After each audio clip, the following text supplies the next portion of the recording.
Paano po itong panawagan ng ilang pong mga human rights groups na kung maaari, maiklaro ho talaga ito nang sa ganon hindi po magkaroon ng misinterpretation po yung mga pulis dahil doon sa incentive and merit system po o point system po sa kanilang promotion na magkaroon kumbaga ng between quality and the quantity ng arrest mangyari nga po yung maling interpretasyon ng paramihan ng huli.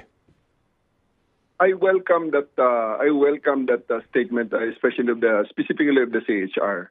Gusto ko nga kahit hindi nagsasalita ang PAO, sina Attorney Persida Acosta, hindi pa nagbibigyan ng kanilang opinion. Binibigyan ko na nga ng paunang information. I really welcome their cooperation and help on this matter. Kasi oras na may magbalabis na pulis, sila ang aking aasahan para asuntuhin ang mga pulis na ito. Pag umabuso na dahil gusto ng maraming huli, kahit wala namang ginagawang tao, huhulihin, plantingan, yan po ay ayaw nating mangyari. Kaya natin ginagawa ito. Kaya ako pinapagawa sa mga pulis na ito ang pag-alis ng ang pagpanghuhuli. Kasi gusto nating alisin ang kriminal sa ating community. Pero kung hindi naman kriminal yan, ba't mo alisin sa community natin? It makes no sense.